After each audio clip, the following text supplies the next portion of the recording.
Hello, everyone. This is episode 25, and today is a very special day as we have Mariana Pascal with us. She's one of the 50 most watched TEDx speakers in history with 26 million views, including China. She was a semi-finalist in the 2019 World Championship of Public Speaking. She was also voted one of the 10 favorite female speakers worldwide in 2019 by Toastmasters International. And she's an author of English Fast and Easy book series, which sold over 100,000 copies in Malaysia and Singapore alone. She's very special, great speaker, and we have the pleasure of having her with us today. So thank you, Mariana, so very much. I'm so happy to be here with you, Andre.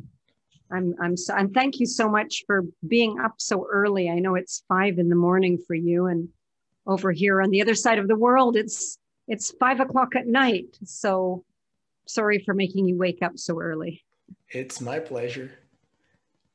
Thank you so much personally for your time and also for your speech at TEDx. That was very powerful to me, as I mentioned before. A few things you say just really stick to me, like communication is better than perfection, and English is not an art to be mastered, but it is a tool to be used. It changed my way of seeing the language, English, and I'm sure it can change a lot of people's mind out there. So your TED Talk was amazing. And what changed for you after that? After I did the TEDx talk? Yeah. Well, after I did that talk, I didn't realize how far-reaching it would be. I mean, I did that talk because here in Asia, where I live, the shyness and the fear of making mistakes is so huge. You know, people go to school here and they learn English in a very, very prescriptive way. That means they're learning everything has to be correct down to the tiniest little minutia. So if they don't get an S in the right place, or they miss an E, or they use the wrong tense, you know, they can lose all their marks. And that causes people to be absolutely terrified when they grow up of making mistakes. But what I didn't realize after the TEDx was how many letters I would get from around the world, from people all over the world. And in Brazil, a lot of people saying they had the same feeling, that fear, that they just didn't know the correct way to speak. So I guess, is the education system similar in Brazil, Andre? Yes, yeah. For majority of English schools, they teach it based on grammar. So they will teach you the structure and tell you that you have to fit everything into simple past, past perfect, and so on. So, and isn't it ridiculous? Isn't it crazy? Because, I mean, that's not how we're meant to learn language. That's not the way we're supposed to learn. Yeah, that's not how we learn our first language, first of all. No, I mean, it's great. And it's almost, to me, I always think of cooking, Andre. I think, like, imagine if the way we learned cooking was to never actually go into a kitchen, but to be taught recipes and be tested on getting recipes correct without actually going into a kitchen and cooking, you know, because that's what it's like, the way it's taught. It's trying to be correct about the recipe without ever having a chance to get out there. I mean, how do people learn to cook? Well, they take an egg and they take a frying pan and they see what happens if you put the egg in the frying pan. And then they eventually figure out, well, you need to put a little oil or something so that it doesn't stick. And, you know, by doing it, you learn how much. But it's definitely, you can't learn to cook from a recipe book, and you can't learn English from studying grammar. From a recipe book as well, right? Correct, which is yeah, a language recipe book. Yeah, that is true. Absolutely. And so regarding your career and what you do, did many things change for you after that, or just the amount of letters you get from people all over? Well, it made me realize there was a need. Like it made me really realize, oh my God, there are a lot of people out there that need the TEDx talk, but they need to implement it. They need it not just in a talk, they need to practice it, to put it into practice. There are so many people out there. So that's when I started, my partner and I, we started saying, well, what can we create? We can't be there with everybody around the world. And we started to create something online that we could offer to people. And that's why we created this course now. It's a 2-hour course, and we're going to give all your viewers a very special, very, very special gift so that everybody can take that without paying the full price. But we created this course. It's not to teach English. It's not more English lessons. It's a course that gets you to identify what is it that's blocking you from speaking with confidence in the first place. What are those barriers? Because actually, I see that there are 3 things that people need to look at, not getting better English, but looking at those 3 things. So what it changed in my life most was it made me build this program and think, what is it that people need? And I built this program based on the 3 barriers. And would you like to know what those 3 barriers are? And you can tell me if in Brazil, these are the 3 barriers from people speaking with confidence. Would you like to know? Yes, absolutely. Okay. And you tell me if it's the same in Brazil. The first is culture. Culture is a huge barrier. People saying, in our culture, we don't speak up. In our culture, we don't interrupt. In our culture, we don't take it. If we're speaking to an old person, we don't say, I'm sorry, can you repeat that? So culture is one thing. The second thing was just simply my English isn't good enough yet. And the third thing was just a simple fear of judgment. And that was the biggest one. People being afraid, just afraid to be judged. Mm-hmm. So those were the 3 barriers. How does that resonate in Brazil? I would say it's the same, especially the fear of judgment by your own people. Like if you go to, I don't know, Australia, you talk to people, they will understand you.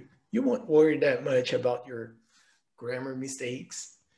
And when you are at home in your country, if you say something wrong, everybody will point at you like, you're saying that wrong, you're not fluent, or something like that. Funny, that's the same here.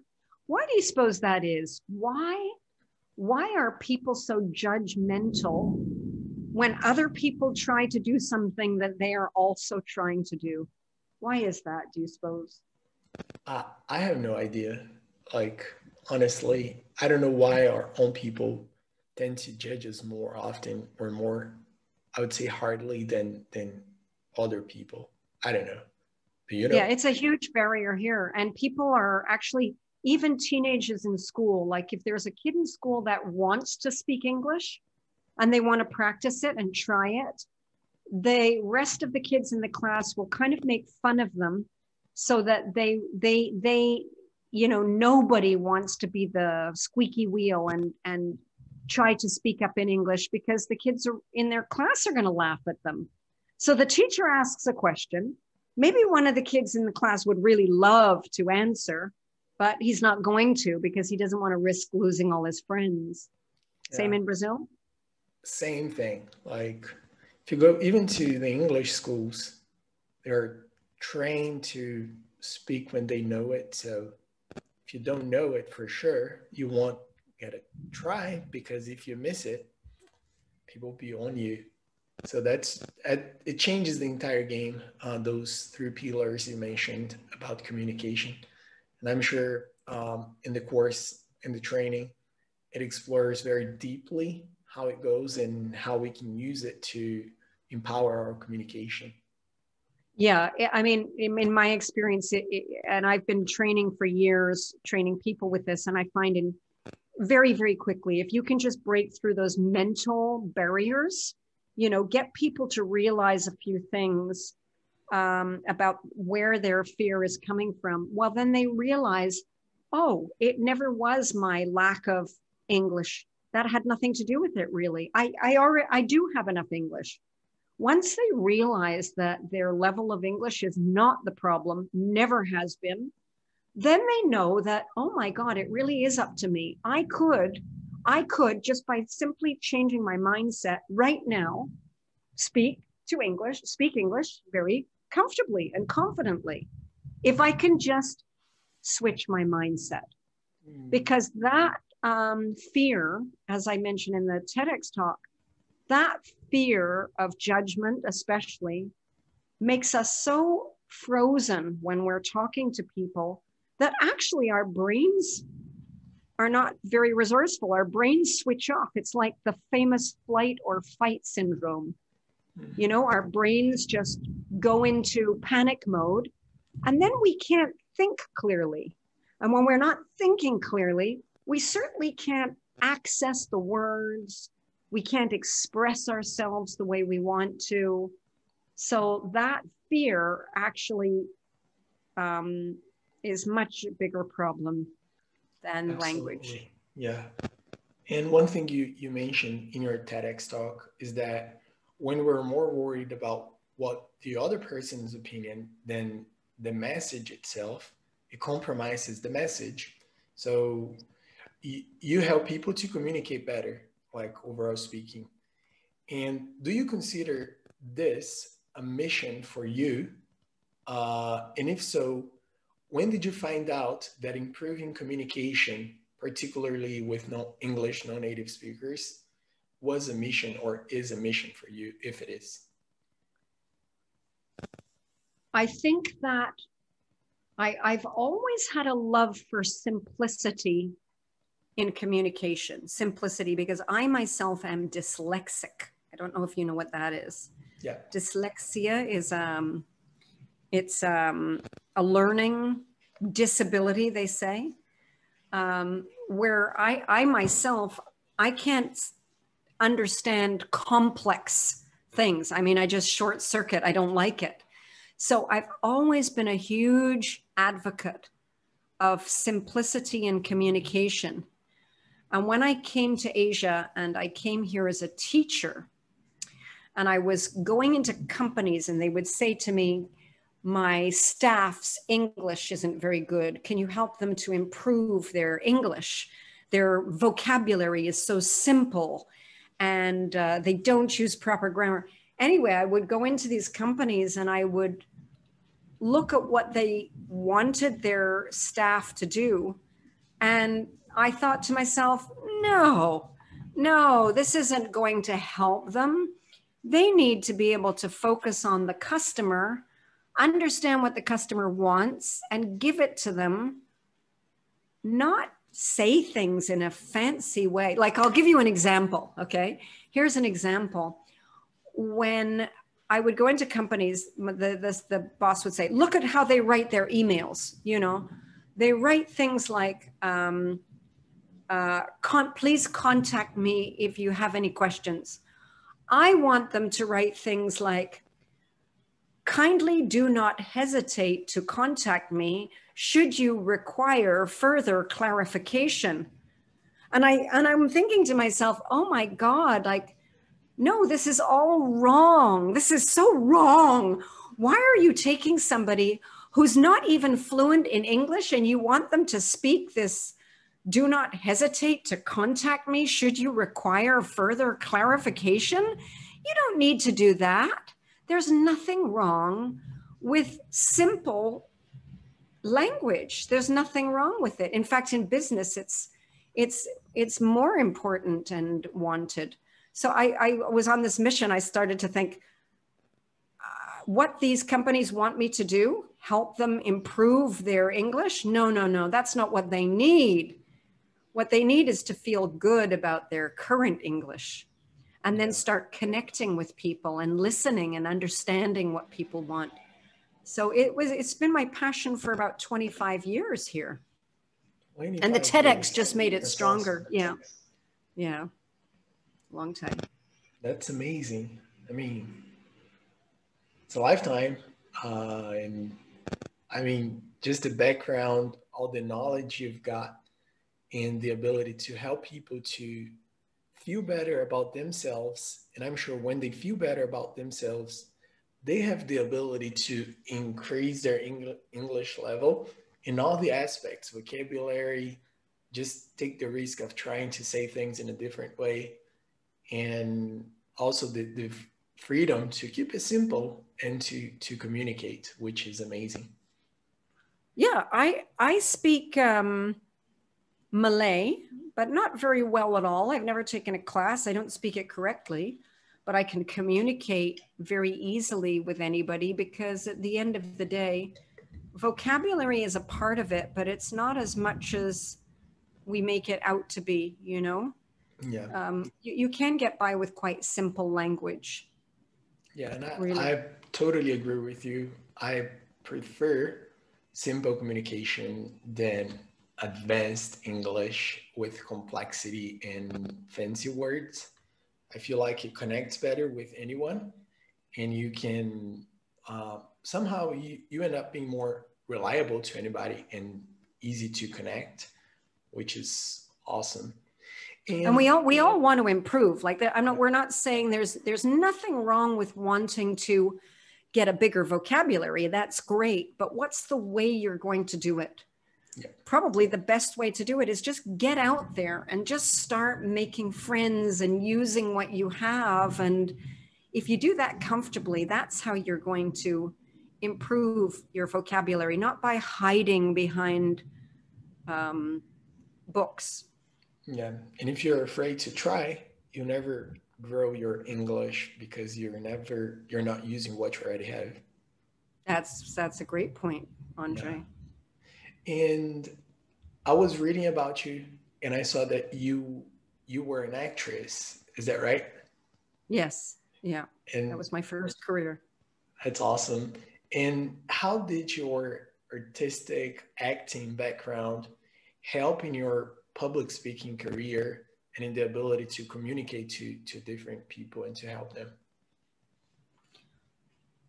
That's such an interesting question, Andre. I guess as an actor, you are always focused on the audience's experience. You're on that stage, and if you forget your line, or you say your line differently than the way it was written, it doesn't really matter if you can still take the audience on this journey, if you can still touch their hearts or reach them. So that very early understanding of, at the end of the day in a communication, what comes out of my mouth is only as important as the effect I'm having on the audience. That, I think it really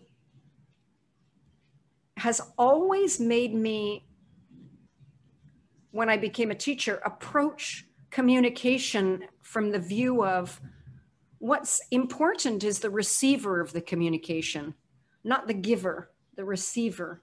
You know, that's what it's about. But we put so much focus on our content when we should be super hyper focused on the receiver.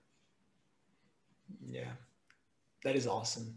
Like, in the end of the day, when we worry about ourselves, it ends up being a selfish kind of feeling, like, what are people going to think about me, or what if I commit a mistake? And I feel like it's the same for actors.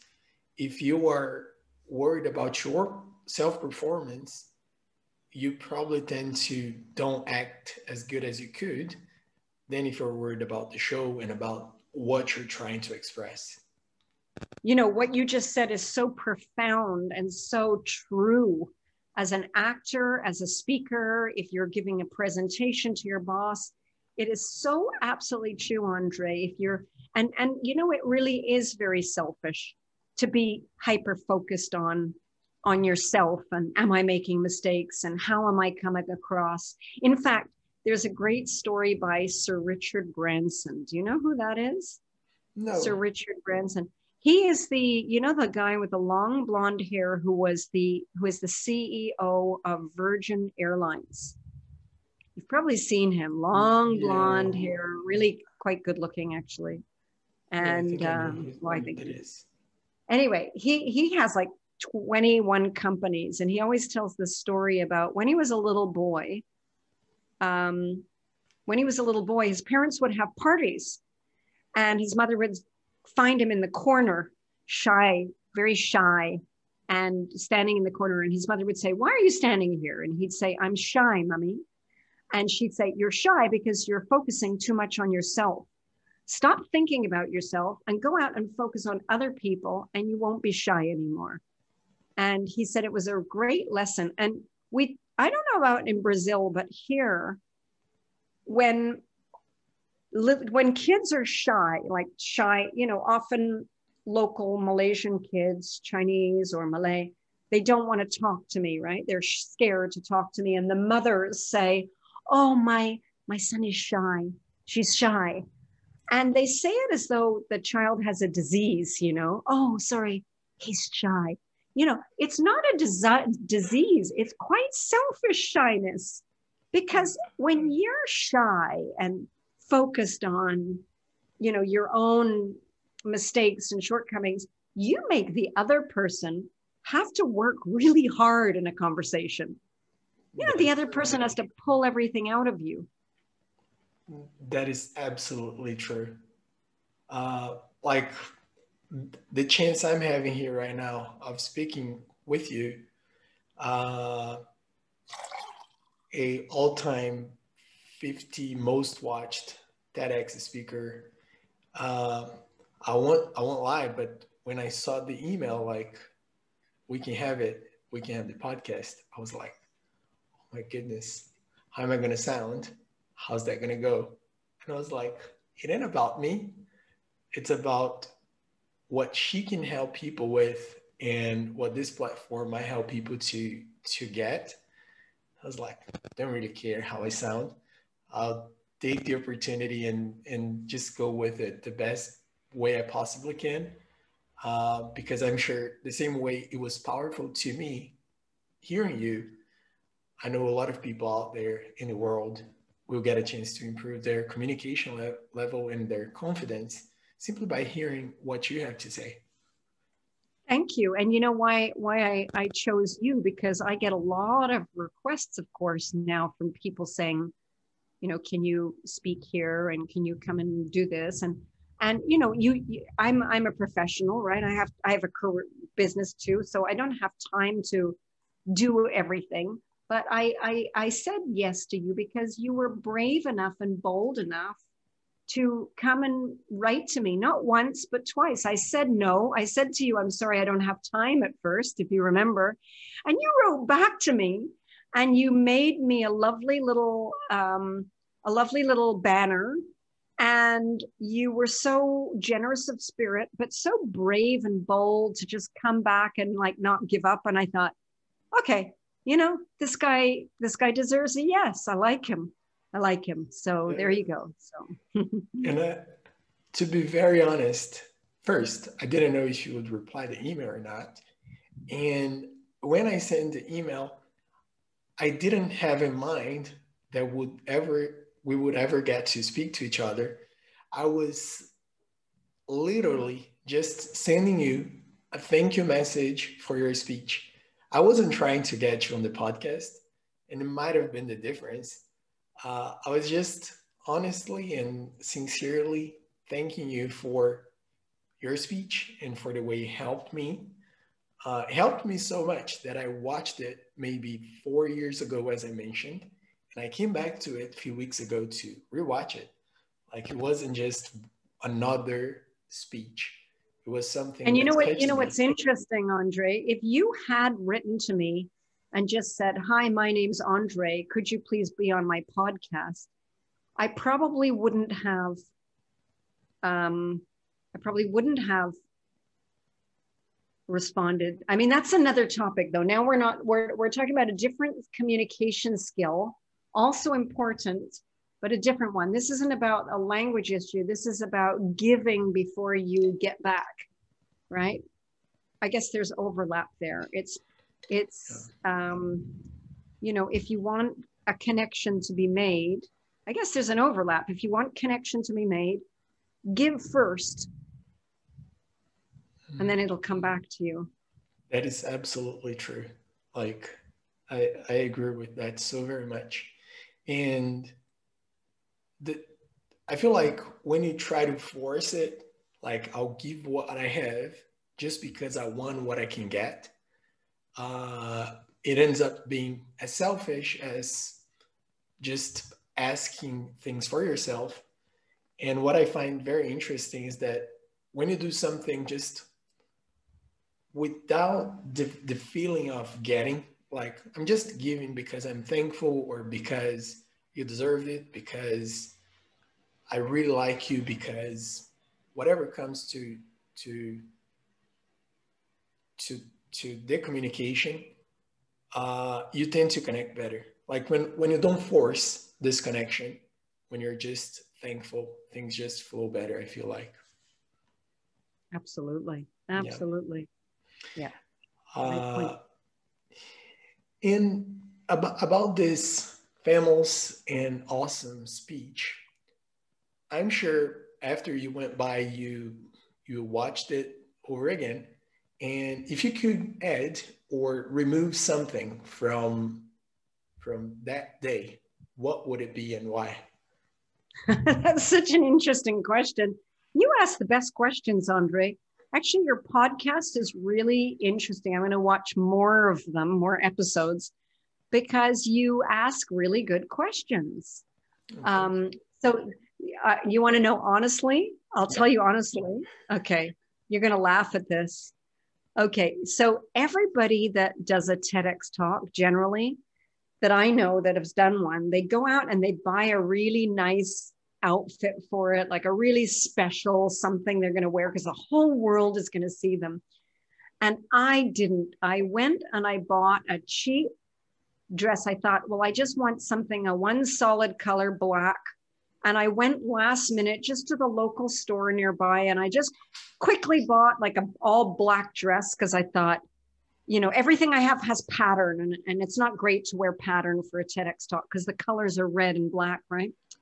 Then I put this dress in the washing machine and then I take it out of the washing machine. I travel to the city where they're filming the TEDx talk and I didn't try the dress on. Okay. So then this, and I kid you not, so that the TEDx talk was taking place on a Sunday at noon. Now, I don't know about Brazil, but in Malaysia, nothing is open on Sunday before noon. Okay. So I'm in the hotel room, same, right? So I'm in the hotel room. I've got this sort of cheap dress that I've not even really worn. I just washed it once. I put the dress on. And if you notice the dress, it's a V-neck, you know, a V-neck. And the V somehow in the washing machine is really low. And I look at it and I can't wear that. Like all my private parts are showing.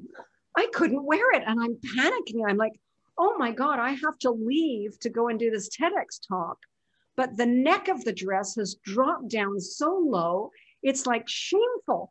I can't possibly, what am I going to do? And I'm in a strange city and it's Sunday morning. So do you want to know what I did? Honestly, you're the first person I've ever told this to, and the only people I've ever told this to. And I'm going to tell you the truth.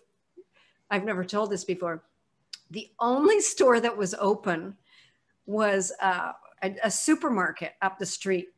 And the supermarket had a little section at the back where they sold a few clothes. And I needed to get some piece of fabric that I could put. I'm trying to describe this because this is an audio podcast and you can't see. I needed a piece of fabric that I could put under the dress that would cover, if you can imagine, the private parts because the dress neck was so low and they didn't have anything. So I found, and I tell you this is the truth, a pair of men's underwear. For real? Really, it was men's underwear. I bought the men's underwear. I took it back to the hotel and I cut it and I wore it under my dress, and I pulled that men's underwear right up to my armpits so that it would cover the private parts under the dress. So if you watch that TEDx again, you'll see me giving the talk. And what I'm wearing is not the beautiful, glamorous dress that most TEDx talkers wear. It's a cheap dress with men's underwear showing underneath it. And that's the honest to goodness truth. That is awesome. The only person I've told. So if I could do anything over, it would probably be take a little more time buying an outfit. I mean, oh, wait. And sorry, because of that, because I had to run like 3 blocks away to this store and run back, my beautifully groomed hair became all messy and curly. So actually my hair was not very nice. And then I'm wearing men's underwear and it's showing. So there you go. So we get back to the point. Communication is better than perfection. Still, you had one of the 50 most watched TEDx all time. You worried about the audience. And that's true. That's true. And it's because I didn't focus on the men's underwear that was sticking up in my clothes. I didn't think about it. There's a very good point, Andre. At the end of the day, good communication is not about perfection. Yeah, I mean, it's about a lot of people that give those speeches at TEDx, they worry, they spend a lot of money and time worrying about how they would look. And I'm sure they're not one of the 50 most watched all time. So it's not about us. Andre, this is turning out to be one of the probably the coolest podcast question and takeaway ever. This is so interesting. And there we go. You're right. That's communication in a nutshell. It's not about perfection. Yeah, that is very true. And about your core message, particularly to non-native English speakers, which I include myself into that, and I look forward to, what message would you share with all non-native English speakers out there, considering that, I don't know if you do know that, but there is a very interesting information. Out of all the communication, where did I see? It might have been from your podcast that I'm quoting it. Like, out of all the conversations out there, only 4% is between native speakers, right? I think you said it. Yes, absolutely. And it's not even 4%, it's less. So and it's those less statistics, than 4%. I wouldn't be surprised if it were closer to 2 now, because it was 3. And that was taken from a study that was done many, many, many years ago, a global study done many years ago. Yeah, that was maybe that's 8 years ago or 9. Yeah. That's funny. I was like, I saw this information, super interesting, and you said it. So another benefit I got from your podcast. Yeah, isn't that crazy? Isn't that just crazy? Yes, that's impressive. And like you mentioned, the mindset, when we see information like that, we go like, why am I so worried about my past perfect when I communicate with non-native speakers like myself? Yeah. Yes. No, yes. Go ahead. Right. I am so sorry. No, I'm just going to say you're absolutely right. Why worry about whether your past perfect is correct when, around the world, 97% of people are probably not using past perfect correctly either. Yeah, that's true. And if you could share a message with all the non-native English speakers out there, what would it be?